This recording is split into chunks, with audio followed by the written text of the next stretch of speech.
बिस्मिल्लाहिर्रहमानिर्रहीम। स्टूडेंट्स, अब हमारे पास टॉपिक है इक्वल टेंसर्स और इससे रिलेटेड एक थ्योरम है, उसको हम डिस्कस करते हैं। इक्वल टेंसर्स की यहाँ पे डेफिनेशन दी गई है कि two tensors of the same rank same type.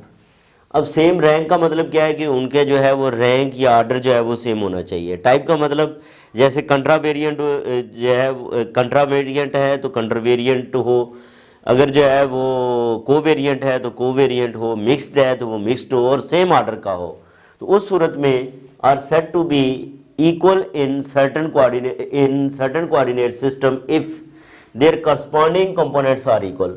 यानी कि दो टेंसर्स आपस में कब इक्वल होंगे? अगर उनके करस्पॉन्डिंग कंपोनेंट्स जो हैं वो क्या होंगे, आपस में इक्वल हों। तो इससे रिलेटेड हमारे पास ये एक थ्योरम है कि prove that if the components of two tensors are equal, अगर दो टेंसर्स के कंपोनेंट्स इक्वल हैं in one coordinate system, then they are equal in all coordinate system. अगर एक कोऑर्डिनेट सिस्टम के अंदर जो है वो इक्वल हैं तो वो तमाम कोऑर्डिनेट सिस्टम के अंदर जो है वो इक्वल होंगे। इस चीज़ को हम जो है वो स्टूडेंट्स क्या करना चाह रहे हैं, हम जो है वो प्रूव करना चाह रहे हैं। तो उसमें सबसे पहला काम क्या है कि हम दो टेंसर्स लेंगे जिनके इक्वल कंपोनेंट्स हैं। हम क्या करेंगे, दो टेंसर्स जिनके कंपोनेंट्स को इक्वल कंसिडर करेंगे। तो हम यहाँ पे प्रूव करते हैं। प्रूफ में हम ये कहते हैं कि हमारे पास लेट ए, अब ए का जो हम इसको मिक्स्ड कंसिडर करते हैं, यानी कि इसके अंदर कंट्रा वेरिएंट भी होगा और जो है वो को वेरिएंट भी आएगा। तो यहाँ पे हम इसका आर्डर जो है वो कंट्रा वेरिएंट का आर्डर आर ले लेते हैं, I1 I2 up to IR, और इसको J1 J2 up to JS, and B I1 I2 up to IR, और ये आएगा J1 J2 up to JR। ये हमारे पास क्या हैं, दो टेंसर्स हैं। ये क्या है, हमारे पास दो टेंसर हैं। Be the components of two equal tensors, be the components of two equal tensors,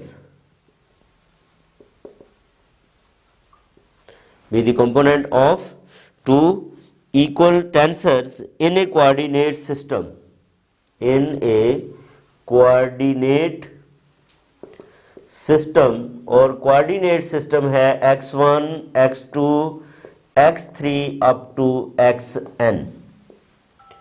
ठीक है जी, ये इस कोऑर्डिनेट सिस्टम के अंदर ये इक्वल है।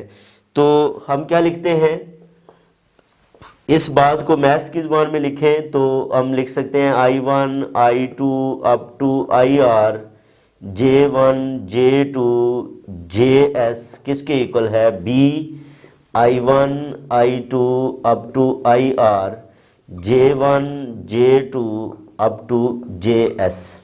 इसको इक्वेशन 1 कह लेते हैं।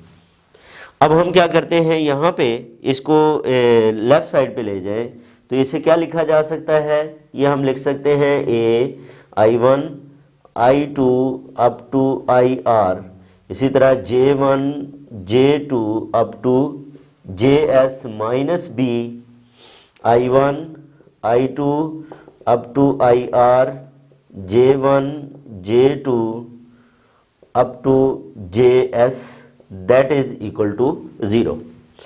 अच्छा, अब ये देखो, सब्ट्रैक्शन हमने पढ़ी कि जब दो टेंसर्स को सब्ट्रैक्ट करते हैं तो सेम टाइप सेम ऑर्डर का हमारे पास जो है वो टेंसर आता है।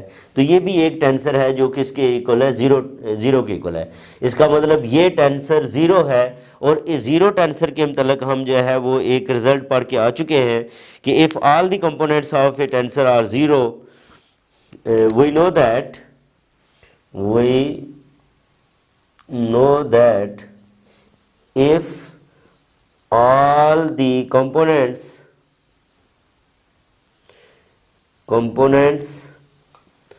of a tensor is 0 in one coordinate system,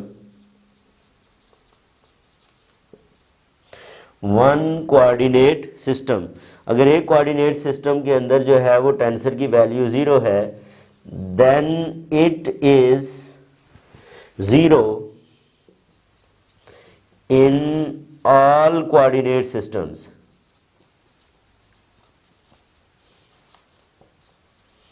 तो ये तमाम कोऑर्डिनेट सिस्टम्स के अंदर जो है वो 0 होगा।